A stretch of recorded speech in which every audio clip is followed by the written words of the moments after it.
தவைக்க தலைவர் விஜய் அவர்கள் ரிசல்ட் வர அன்னைக்கு ஆஸ்திரேலியா போக போறார் அப்படின்னு ஒரு செய்தி பரபரப்பாக பேசப்பட்டு கொண்டிருக்கிறது. அதுவும் பாருங்க, ஒன்று ஜெயிச்சாருன்னா கேன்சல் பண்ணிடுவாராம், இல்லைன்னா இங்கேயே இருப்பார் அப்படின்னு தவைக்க வட்டாரங்கள் சொன்னதாக இந்த ஹிந்து தமிழ் திசை செய்தியை வெளியிட்டிருக்கிறார்கள். என்னடா இது, அவங்களே கசி விடுறாங்களே, ஜெயிக்கிறோம்னு கான்ஃபிடென்ட்டாக இருக்குன்னு விஜய் சார் சொல்வார்ல, அப்படி இருந்தால் எதுக்கு டிக்கெட் எடுத்து வச்சாங்க? ஜெயிக்கிற மாதிரி இல்லைனா போவார்னா ரெண்டு தொகுதியில் நிறைய ரெண்டுத்தில் ஒன்று கூடவா ஜெயிக்க மாட்டார்? இல்லை ஆட்சி அமைச்சாதான் அவர் இருப்பார், இல்லைனா அவர் மட்டும் ஜெயிச்சா கூட போயிடுவாரா? இப்படியான குழப்பங்கள் தவைக்காவினர் தரப்புல ஓடிட்டு இருக்கிறது. இப்போ ஊடகங்கள் வரைக்கும் வந்துருச்சு, மெயின் ஸ்ட்ரீம் மீடியா அவங்களுக்கு பிரிண்ட்டுக்கும் போயிருச்சு அப்படின்னா அவங்களுடைய சைட்ல இருந்து போடுறாங்கன்னா இதற்கு இப்போ வரைக்கும் தாவேக்கா பதிலளிக்கல.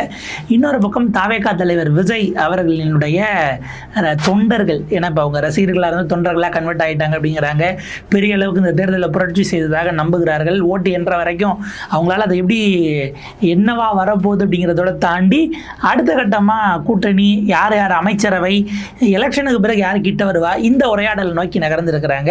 ஒரு இன்ட்ரெஸ்டிங்கான ஃபேக்ட் என்னவா இருக்குது அப்படின்னா, எந்த செய்தியையும் தாவேக்கா மறுப்பதில்லை. அது வதந்தியாக இருக்கலாம், உள்நோக்கத்தோட வேற யாராவது பரப்பி இருக்கலாம், உண்டு இல்லைங்கிறது அந்த கட்சி சொல்லணும். நீங்கள் வேற ஏதாவது ஒரு கட்சிக்கு அதிகாரப்பூர்வமாக செய்தி வரலன்னா சில நேரங்களில் அவங்க மறுப்பாங்க, இல்லை அது உண்மைக்கு மாறானதுன்னு மறுப்பாங்க. கடைசி வரைக்கும் எதையுமே மறுக்க மாட்டோம் அப்படின்னா அதில் உண்மை இருக்கான ஒரு கேள்வி இருக்குது, இல்லை பரப்புனதே நீங்கள் தானான ஒரு கேள்வி இருக்குது. இந்த ரெண்டு சந்தேகத்துக்குள்ளே தான் நீங்கள் அவங்கள கொண்டு போய் வைக்க முடியும். இதில் விஜய் அவர்கள் அல்லது தாவேக்கா அவங்களுடைய வர்ச்சுவல் வாரியர்ஸ் எதற்குள்ளே வந்து சேர போகிறாங்கன்னு ஒரு கேள்வி இருக்குது. ஏன்னா நேற்றிலிருந்து ஒரு 3 விஷயங்கள் ஓடிக்கொண்டே இருக்கிறது. 3 அது வதந்திகள் தான், அரசியலில் கிசுகிசுங்கிறத விட அது வதந்தினே நம்ம சொல்லிடலாம். முதல் விஷயம், விஜயினுடைய அமைச்சரவை அப்படின்னு ஒரு பட்டியல் ரிலீஸ் ஆகிருக்கு. அதில் பார்த்தீங்கன்னா திரு லெஃப்ட் பாண்டி சட்டத்துறை, இந்த பக்கம் புசி ஆனந்த் போக்குவரத்து துறை, அவங்களுடைய பொருளாளரை நிதியமைச்சராக்கி வச்சுருக்காங்க திரு வெங்கட்ரமணன் மயிலாப்பூரில் போட்டிடுறாரு, ஆதவ அர்ஜுனா அதே போல துறைகள் இதெல்லாம் ஒதுக்கப்பட்டிருக்கு. இந்த லிஸ்ட்டை பார்த்ததுமே ஒரு பக்கம் என்ன யோசிச்சாங்கன்னா, இது அது ஏஐங்கிறத தாண்டி இதில் கொடுத்து கிரியேட் பண்ணது தான், ஹியூமன் ரெடி பண்ணது இல்லாமல் நம்ம ஆப்ஸில் போட்டு ரெடி பண்ணக்கூடியது இருக்குது இல்லையா, இப்போ வந்திருக்கக்கூடிய நவீன விதமான ஏஐ டிசைனு அந்த மாதிரியானதுங்கிறது பார்த்ததுமே தெரிஞ்சுது. ஆனால் அதில் என்னென்னா, இதில் இவருக்கு பேர் இல்லை அவருக்கு பேர் இல்லை, புஷியானதுக்கு போக்குவரத்து அப்படின்னும் போதே இல்லை அவர் யாரோ வந்து பார்த்திங்கன்னா அஃபிஷியலாக அது இருக்க வாய்ப்பு இல்லை. ஏன்னா அவர் இந்த இட்டுட்டு போகிறது அப்படின்னு அவர் இப்போ சொன்னது அது பெரிய அளவுக்கு சோஷியல் மீடியாவில் வைரல் ஆச்சு. அதனால் அவரை கொண்டு போய் போக்குவரத்து துறையில் போட்டிருக்கிறாங்க. இது அவரை கலாய்க்கிற மாதிரிலாம் இருக்குது அப்படின்னு அது பார்த்ததுமே ஒரிஜினலில் நமக்கு தெரிஞ்சதுன்னா அதில் யார் யாருக்கு என்ன துறை, உதாரணத்துக்கு பல் டாக்டராக இருக்கிற காரைக்குடி டிவிக்கு பிரபுவை, டாக்டர் பிரபுவை பால் வெள்ளத்துறைக்கு போட்டிருக்காங்க. பல் நலம் பால் வெள்ளம் இப்படிலாம் சோஷியல் மீடியாவில் நம்ம பார்க்க முடிஞ்சுது. இந்த லெவலுக்கு போயிட்டாங்க. இது சிலர் நம்புறாங்க, வேற சிலர் இவருக்கு ஏன் பொறுப்பு தரல, ராஜ்மோகன் அவர்களுக்கு இல்லைன்னா எப்படி, தமிழ் வளர்ச்சித்துறை கொடுத்துருக்கலாம் இல்லை, அல்லது வேற துறை அப்படின்னு அவர் பேர் விட்டு போச்சு, இவர் பேர் விட்டு போச்சு, அவரை ஏன் நீங்கள் சேர்க்கலை, இதெல்லாம் அதில் ஓடிக்கிட்டு இருந்தது நம்ம பார்க்க முடிஞ்சுது. இதை வந்து பார்த்திங்கன்னா ஒரு கட்டத்துக்கு மேலே அது அஃப்கோர்ஸ் உத்தேச பட்டியல் ஜெயிச்ச பிறகு சொல்லிக்கலாம், இப்போ அதை சரி தவறுன்னு இதை தாவேக்கா மறுக்க முடியாது. ஆனால் வேற 2 செய்திகள் காசி போடுது. என்ன அப்படின்னா, அது ரொம்ப சுவாரஸ்யமானது. அதிமுக தலைவர்கள் நேற்றைக்கு அதிமுக தலைவர்கள் அதிகாரப்பூர்வமற்ற முறையில் ரகசியமாக தாவேக்கா தலைவரோடு பேச்சுவார்த்தையை தொடங்கினார்கள். எதுக்கு? எலெக்ஷனுக்கு பிறகு நம்ம 2 பேரும் கூட்டணி வச்சு, ஏன்னா ஆட்சி யாருக்கும் தொங்கு சட்டமன்றம் வர வாய்ப்பு இருக்குது, அதனால் நீங்கள் என்ன பண்ணுங்க, எலெக்ஷனுக்கு முன்னாடி நம்ம கூட்டணி சேர்ந்து ஆட்சி அமைக்கலாமா, திமுக வரக்கூடாது என்று விஜய் அவர்கள்ட்ட இல்லை, தாவேக்கா மூத்த தலைவர்களிடம் அதிமுக மூத்த தலைவர்கள் தரப்பில் பேசப்படுகிறதுன்னு கிளப்பி விட்டுருக்குறாங்க. இதுவும் ஆப்வியஸாக கிளப்பி விடப்பட்ட செய்தியாகத்தான் இருக்கும் அப்படின்னு நம்ம கவனிக்க வேண்டியிருக்கு. பல இடங்களில் தாவேக்கா வேட்பாளர்களை நியூட்ரலைஸ் பண்ணது, பூத்துக்கு வர விடாமல் அவங்களுடைய ஏஜென்ட்ஸாக இருந்தவங்களுக்கு கட்சி பயிற்சி கொடுக்கலங்கிறத தாண்டி வந்தவங்களையும் அவங்கள அங்கேருந்து டைவெர்ட் பண்ணது, இல்லை வரவிடாமல் செய்தது, இப்படியான விஷயங்களை பல இடங்களில் முடிஞ்சவங்க லோக்கலில் செல்வாக்குடையவர்கள் வெவ்வேறு விதமாக 2 கட்சிகளில் இருந்தும் செய்தார்கள்னு ஒரு செய்தி இருக்குது. இந்த சூழலில் இந்த காசிப்பில், ஏன்னா அதிமுக திரும்ப என்டிஏ என்னும் போதெல்லாம் அதிமுக தனிப்பெரும்பான்மையோடு ஆட்சி அமைக்கும்னு சொன்னாங்க. எடப்பாடி தொகுதியிலே உங்களுக்கு எடப்பாடி பழனிசாமி அவர்களுடைய ஆதரவாளர்கள் தரப்பில் தான் செஞ்சிருக்க வாய்ப்பு இருக்குது. அந்த இதில் நின்னவர், நம்ம விசிலில் நின்னவரை அவருடைய வேட்புமனு ரிஜெக்ட் ஆனதுனுடைய அந்த பேக்ரவுண்டில். ஆனாலும் கடைசி கட்டமாக ஒரு நாளைக்கு முன்னாடி அல்லது 2 நாளைக்கு முன்னாடி டிவி சின்னத்தில் போட்டிடுறவரை நம்ம ஆதரிக்கிறோம் அப்படின்ற மாதிரி அவங்க சொன்னாங்க. அதுக்கு எடப்பாடியை கண்டிச்சு நேரடியாக இன்னும் ரொம்ப பெருசாக ஒரு விமர்சனம் பண்ண மாதிரி தெரியல. அந்த கடைசி நாள் பேசிய போது ஒரு ரெஃபரன்ஸ் கொடுத்தாரு, பட் அது போதுமானதாங்கிற கேள்வி இருக்குது. அதிமுகவினுடைய வாக்கு தனக்கு வரணுங்கிறதுக்காக விஜய் கான்சியஸாக செஞ்சுட்டு இருந்தாருங்கிறாங்க. இப்போ இந்த காசிப் கூட கொஞ்சம் பரவாயில்லையா இருக்குது. ஏன்னா ஆரம்பத்திலேருந்து விஜயை எடப்பாடி பழனிசாமி கடுமையாக விமர்சிக்கலை, இந்த கரூர் சம்பவம் தொடர்பாக சட்டமன்றத்தில் அவர் பேசினார். விஜயும் பொறுப்பு அப்படிங்கிற ஒரு விஷயத்தை எடப்பாடி பழனிசாமி அவர்கள் தொடவே இல்லை. ஏன்னா நாளை பின்ன ஒரு கூட்டணி வரலாம், இல்லை கடைசி நேரத்தில் பாஜக ஒரு முயற்சி செய்தாலும் கூட விஜய் கூட்டணிக்குள் வர வாய்ப்பு இருக்குன்னு எடப்பாடி பழனிசாமி பேசலன்னு ஒரு காசி போட்டுச்சு இல்லையா, அந்த ஒரு வாய்ப்பும் இருந்தது. பகச்சிக்க வேண்டாம், நாளைக்கு ஒருவேளை நாளை பின்ன நம்ம கூட்டணிக்கு போக வாய்ப்பு இருக்குது, இல்லை எலெக்ஷனுக்கு பிறகு நம்ம இணைந்து பயணிக்க வாய்ப்பு இருக்குது, 29 தேர்தலுக்கோ இல்லை 31க்கோ என்கிற கேல்குலேஷன். ஒரு விஜயகாந்த் அவர்கள் 2011 எப்படி வந்தாரோ 6ல் வந்தார், 9ல் தனித்து, 6ல் அவர் மட்டும் ஜெயிச்சார், 9ல் தனித்து நின்று நாடாளுமன்ற தேர்தல், பிறகு 11ல் சேர்ந்த மாதிரி விஜய் 26, 29ல் அவர் தனித்து கூட நாடாளுமன்ற தேர்தல் நிற்கட்டும், 31ல் நம்ம கூட கூட்டணிக்கு வந்தால் கரெக்டாக இருக்குங்கிற கேல்குலேஷன் ஒரு லாங்கர் ரன்னில் அவருக்கு இருந்துச்சுன்னு ஒரு பார்வை பார்க்கப்பட்டது.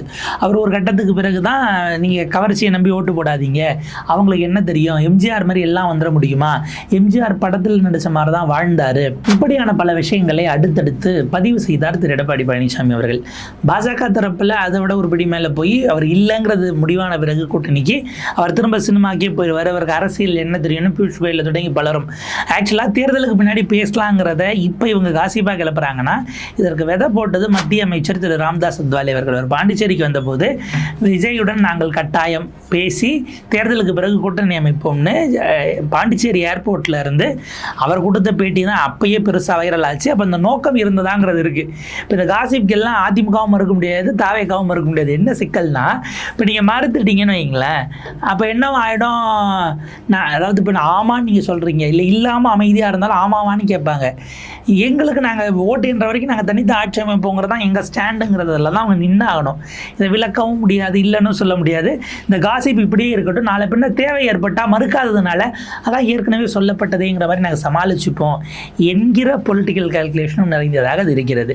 இது 2வது காசிப். 3வது காசிப் அதை விட பயங்கரமானது. தவைக்காம என்னுடைய செய்தித்துறைப்பாளர் ஒரு 2 வருஷத்துக்கு முன்னாடி இருக்கும், 1.5 வருஷம் 2 வருஷம் இருக்கும், அவர் பேசினார், இதுக்கு என்ன பெரிய பிரமாதம், நாளைக்கு பாருங்கள் திமுகவும் அதிமுகவும் கூட எங்கள் தளபதியை எதிர்க்கிறதுக்காக கூட்டணி போட்டு வர்றதுக்கு வாய்ப்பு இருக்குது அப்படின்னு அவர் பேசினார். அவருக்கு இந்த முறை தேர்தலில் எம்பி எம்எல்ஏ டிக்கெட்டு அவரே வாங்கலையா இல்லை அவங்க கொடுக்கலையான்னு தெரியல, அவர் போய் பல இடங்களில் பிரச்சாரம் பண்ணிகிட்டு இருக்காரு. அவர் சொன்ன மாதிரி அடுத்த கட்டத்தை கிளப்பிட்டாங்க. விஜய் ஆட்சி அமைக்கக்கூடாது என்பதற்காக திமுகவும் அதிமுகவும் கூட்டணி அமைக்க பேச்சுவார்த்தை நடத்தி வருகிறார்கள்னு ஒரு போர்டு வேற ஒரு தரப்பு நேற்றைக்கு கிளப்பி விட்டாங்க. இது அத்தனையும் அனானிமஸாக இருக்கக்கூடிய அவருடைய ஆதரவு நிலைப்பாட்டில் இருக்கக்கூடியவர்களாக காட்டிக்கொள்கிற, இதுக்கு கட்சி பொறுப்பு இல்லை. ஆனால் அகைன் ஒரு காசிப் வருது, மறக்க முடியாத சூழல். ஏன்னா ஆமான்னு சொல்லலை, இல்லைன்னு சொல்ல. இப்போ திமுக அதிமுக கூட்டணி அதெல்லாம் ஒரு கேள்வி நீங்கள் கேட்குறீங்களேன்னா அவங்க தரப்பில் அவங்க இதை போய் கேட்டாலே நம்மளை எப்படி பார்ப்பாங்கங்கிறது இருக்குது. இதெல்லாம் என்ன இவ்வளோ புரிதல் இல்லாமல் பேசிகிட்டு இருக்காங்க. 50 வருஷம் அப்படின்னும் போது 50 வருட அரசியலை நாங்கள் எதிர்த்து தான் நின்று பண்ணியிருக்கிறோம், நீங்கள் எப்படி சொல்ல முடியுங்கிற இடத்துக்கு அவங்க போயிடுவாங்க. இப்படியான விஷயங்களுக்குள்ளே ஏதாவது சுற்றிக்கிட்டு இருக்கு. அவர் ஆஸ்திரேலியா பயணமாகட்டும், அந்த அமைச்சரவைக்கு அதுக்கு தான் நம்ம என்ன சொன்னோம், இல்லை நீங்கள் ராஜ்பவன் பேருலாம் வருத்தப்படாதீங்க, மொத்தம் கேபினெட்டுங்கிறது 15% ஸ்ட்ரென்த் வரைக்கும் போட்டுக்கலாம், 234 அப்படின்னா அது ஐ திங்க் 15 இல்லை அதை விடவும் கூட வரும். இப்போ அந்த அடிப்படையில் பார்க்கும்போது இன்னும் ஒரு 4 பேரை சேர்த்துக்க முடியும். எனவே நீங்கள் வருத்தப்படாதீங்க, செகண்ட் லிஸ்ட் தளபதி ரிலீஸ் பண்ணுவாருங்கிற அளவுக்கு பேசினாதான் அவங்க சமாதானமாகக்கூடிய சூழலில் இருக்கிறாங்க. இப்போ நம்மளுடைய ப்ரெடிக்ஷன் என்னவாக இருக்கிறது அப்படின்னா, விஜய் பெரிய அளவுக்கான டிஸ்ரப்டராக இருக்கிறார். அந்த டிஸ்ரப்ஷன் யாருக்கு மிகுதியாக இருக்க போகிறது, அதாவது அவர் ஜெயிக்கிறாரோ இல்லையோ, யார் நம்பர் 1ங்கிறதையும் யார் நம்பர் 2ங்கிறதையும் விஜய் தான் முடிவு செய்ய போகிறாருங்கிறது தான் நம்ம ஓவராலாக பார்க்க வேண்டிய ஒரு செய்தியாக இருக்குது. ஏன்னா இப்போ நம்ம அதை பேசுகிறோம், எடுத்துக்கிறோம், விவாதிக்கிறோம் அப்படின்னா, இப்போ விஜய்க்கு எதனால் ஓட்டு போகும், அவர் எந்தெந்த வகையில் யாருடைய வாக்குகளை எடுப்பார் அப்படிங்கிறது நம்ம கவனிக்கணும். விஜய் வர அவருக்கு வாக்கு அதிகமாக ஒரு விஷயம் நடக்கும். என்ன அப்படின்னா, முதல் இடம் யார் ஜெயிக்க போகிறார்களோ அவர்களுடைய வாக்கு சதவீதம் எல்லாருக்கும் குறையும் போது அவங்களுக்கும் குறைஞ்சா பிரச்சனை இல்லை. இப்போ உதாரணத்துக்கு நீங்கள் 35%, 38%, 40% வேணும் ஃபஸ்ட்டுக்கு அப்படிங்கிற ஒரு பார்வை இருக்குல்ல. இப்போ கடந்த தேர்தலில் 2021 திமுக கூட்டணி 45% வாங்குச்சு, அதிமுக கூட்டணி 39% வாங்குச்சு, ஒரு 5.5% டிஃப்ரென்ஸ் இருந்துச்சு. இப்போ விஜய் குறைக்கிறாருன்னு வைங்களேன், 2 பேருக்கும். இப்போ அதிமுகவுக்கு அதிகமாக குறைச்சாலும் அதிமுகவுக்கு பெரிய டேமேஜ். டிஎம்கே ஓட்டிலேருந்து சமமாக எடுக்கிறாருன்னு வைங்க, இவங்களுக்கு 5% அவங்களுக்கு 5%னா இந்த 39 34 ஆகும், திமுகவுக்கு 45 39 ஆகும். ஆனாலும் ஃபர்ஸ்ட் இடத்துல யார் இருப்பானா திமுக தான் இருப்பாங்க. எனவே முதல்ல ஜெயிக்கக்கூடியவர்களுக்கான வாக்கு சதவீதம் 4 முனை போட்டி அப்படின்னும் போது 4 பேரும் பெரிய அளவுக்கு வாக்குகளை உடைக்கிறாங்க அப்படின்னா அது முதலிடத்தில் வருகிறவர்கள் குறைவாக ஒப்பீட்டளவில் குறைவாக வாங்கினாலும் இந்த 4 பேரில் நிறைய வாங்கினா அவங்க ஜெயிச்சிருவாங்க. எம்ஜிஆர் அவர்களுடைய முதல் தேர்தல் ஒரு கிளாசிக் எக்ஸாம்பிள், கலைஞர் அவர்களுடைய 1989 ஒரு கிளாசிக் எக்ஸாம்பிள். நீங்கள் அதை எடுத்து பார்க்குறீங்க அப்படின்னா எம்ஜிஆர் 1977 4 அணி இருந்தது. 4 அணியுமே எல்லாரும் எம்எல்ஏ ஜெயிச்சாங்க. கடைசியாக நின்ற 4வது அணியாக நின்ற ஜனதா 16% ஓட்டு வாங்குச்சு. 16%க்கு 10 இல்லை, சில தொகுதிகளில் அவங்க 30% தாண்டி 35% தாண்டி ஜெயிக்கிற வாக்கு பெற்றதுனால 10 எம்எல்ஏ. 3வது இடத்தில் இருந்த காங்கிரஸ் ஏறத்தாழ 20-21% வாக்கு வாங்கினாங்க, அவங்களுக்கு 32 எம்எல்ஏ இருந்தது. 2வது இடத்தில் இருந்த திமுக கலைஞர் அவர்கள், அவருக்கு பார்த்தீங்கன்னா எம்ஜிஆரை விட ஒரு 9% வாக்கு குறைவு, 24%, 48 எம்எல்ஏ இருந்தாங்க. எம்ஜிஆர் முதலிடம் 33%. அவரும் அப்போ ஒரு கம்யூனிஸ்ட் மட்டும் கூட்டணியில் இருந்தாங்கன்னு நினைக்கிறேன்.